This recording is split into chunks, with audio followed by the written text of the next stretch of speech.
अस्सलाम वालेकुम। कैसे हैं आप सब। गर्मी की आमद और कैरियाँ मार्केट में आ चुकी हैं। तो आज हम बनाते हैं कैरी की चटनी। बहुत सिंपल, इसके लिए कोई ज़्यादा चीज़ें नहीं होती।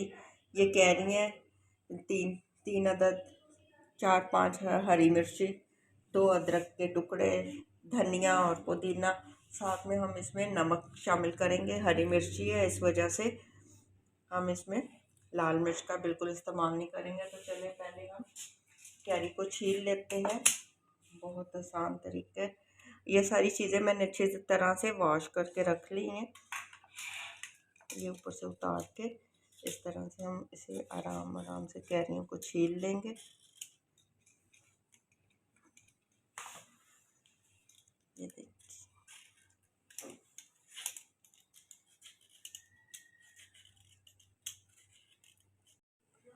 कैरियाँ हमने छील ली हैं अम्बियाँ। इसकी चटनी बड़ी ठंडी होती है। कैरियों की अपनी ही अफादियत है, इससे वेट लॉस भी होता है, खून साफ को। ये सारी चीज़ें अगर हम देखें तो अल्लाह पाक ने हर चीज़ में कुछ ना कुछ अफादियत रखी हुई है। अच्छा, ये कैरियाँ हमने इस तरह से हाफ हाफ काट लेनी है, जिससे ये सीड बहुत आसानी से निकल जाएगा। अब इसकी कटिंग इस तरह से आप काट लें। बाकी ब्लेंडर में सारी चीज़ें, क्योंकि अभी इसमें गुठली नहीं आई है, इसलिए आसानी से ये देखें कट रही है। और इसकी चटनी बड़े मज़े की बनती है, दाल चावल और इस तरह की चीज़ें वैसे भी।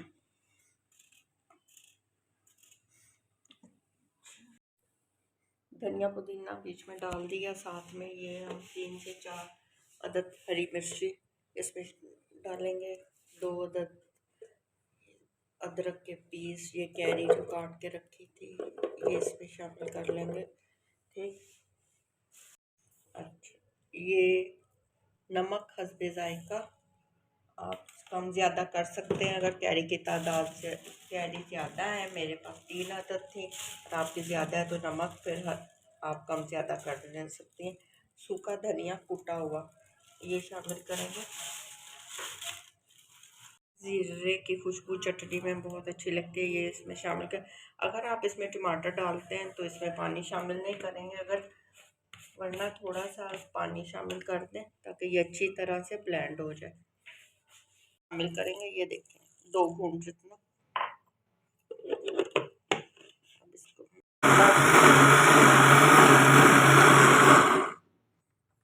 अच्छी तरह से ये ब्लेंड हो चुकी है। अब हम इसे निकाल लेते हैं। ये हम प्याली में ये कैरी की चटनी, ये देखें कितनी अच्छी बनी है। बिल्कुल कोई धनिया पुदीना, अच्छी तरह से ब्लेंड हो चुकी है। चटनी तैयार हो गई। कितनी इजी है और बहुत आसान है बनाने। गर्मियों में ये खाने का अपना ही मज़ा होता है। दाल चावल के साथ आप लोग भी इसे ज़रूर ट्राई करें। अगर मेरी ये रेसिपी पसंद है तो चैनल पे लाइक और सब्सक्राइब करें। अपनी दुआओं में याद रखें। ओके जी, अल्लाह हाफ़िज़।